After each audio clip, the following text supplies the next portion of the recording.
Do you want to populate that one or not?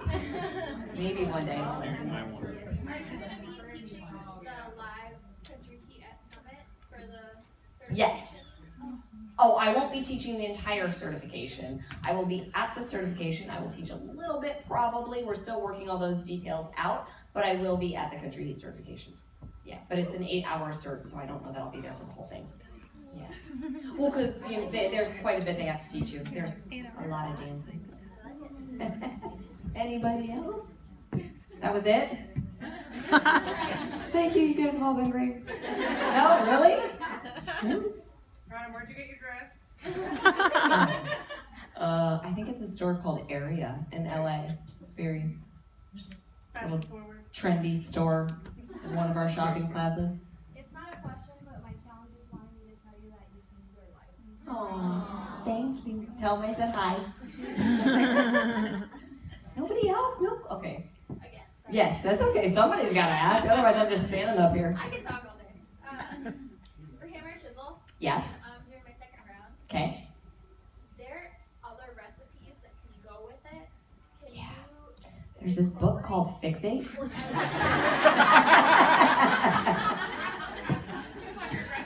I was going to ask if that could be Yes. incorporated into it. Yeah. Because I was going right off of the Hammer and Chisel book. You can, but it's based off of the same nutrition. So Fixate, if you get the cookbook, it has not only all the nutritional information in there, but it also has the container equivalents of each recipe. So it's the same thing. If you know you have a red, a green, and a yellow in a recipe, you would just transfer that over. Minus the wine and chocolate. Technically speaking, you're not supposed to have wine and chocolate on Hammer and Chisel. But wait, hold on, sorry, I couldn't hear you. I'm doing Hammer and Chisel as well, Okay. and I am hungry all the time. Okay. I'm starving. Okay. Like, should I just eat What? my calorie bracket? Well, what calorie bracket are you eating in? What should I be eating? No, which one are you in? I'm in the lowest. Okay.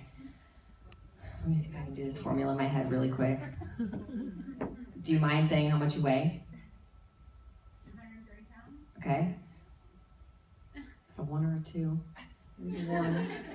How active are you? I have a 1-year-old. Okay. So we're gonna say inactive.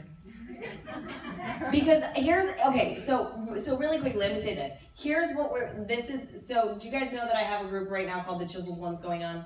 Okay, so I'm hosting 30 people in it. It's a private group, it's kind of like a reality show, esque on my website. So once a week I post a video, a 10-minute video talking about their progress and and all that stuff.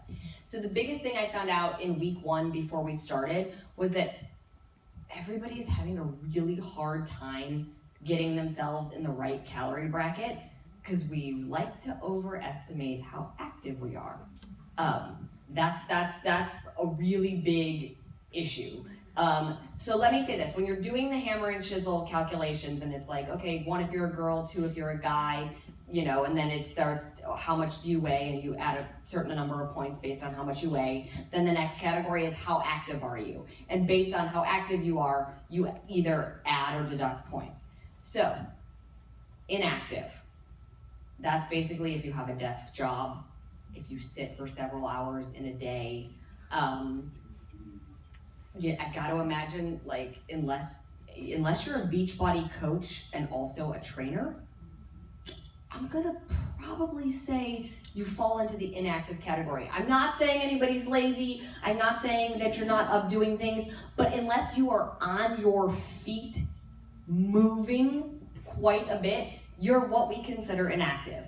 Somebody who is active is somebody who's maybe waiting tables all day long, okay? So they're working a 6 to 8 hour shift on their feet, a nurse, a doctor, that sort of thing. You have to be up and moving and on your feet more than you're sitting. Somebody who is very active, construction workers. Somebody who's lifting heavy equipment all day long. Somebody who's building a house. Somebody who's training, teaching 5 and 6 classes a day. That's where you fall in the very active category. I don't fall in the very active category anymore. I fall in the moderately active category more often than not. So like, you really gotta be honest with yourself about how much you're up and moving around. Not because, like I said, chasing after a 1-year-old is a lazy thing to do. It's not. It's just, in terms of that calculation, we do have to really separate what that is. We'll talk more when I come off, and we'll try to figure that out, because I hate telling people to just automatically bump up a bracket without having some science in front of me and a formula and figuring out what's going on. But I am also talking to the nutrition team about bracket A with hammer and chisel. I'm starting to just question if it's too low of a bracket in general, because a lot of people in bracket A are having the same issue. So 1,200 calories for a weightlifting program is probably, in my opinion, just too low. But I am not the end-all be-all say-all. So other powers that be have to approve before I can give final say on that. Okay, to piggyback off of that, so I'm a CNA I do 312s. So the days that I work, I'm literally running around like a chicken with my head cut off for 12 hours. Yes. But the days I don't work, so would I bump it up for those days that I work and then bump it down for the days that I didn't? That's tough, because how do you feel on the days that when you're working? Are you starving? I can barely eat. Because you're working so much? Yeah. But are you starving? Yes. But you're starving because you're not even getting in your normal food. Because here's the thing, you're in the inactive category 4 days and the active 3. So you're in the inactive more than you're in the active. So I would say you would probably fall somewhere like in the moderate. Like, I would put yourself in a moderate zone based on that. And I would see how you feel with the food. And that's a situation where it might be you have to play with it. But if you do play with it, you can't change it every week. Like, that's the other thing I see people doing. They're like 1 week into the program, and all of a sudden they're like, this isn't working and I'm just bumping myself up. And I'm like, okay, slow down. Slow your roll. It's been 7 days. Like, your body's deep. Because another thing people think is they're like, I'm really hungry, or I'm so crabby and I have headaches. And I'm like, were you eating healthy before? Well, no. Okay, so you're detoxing.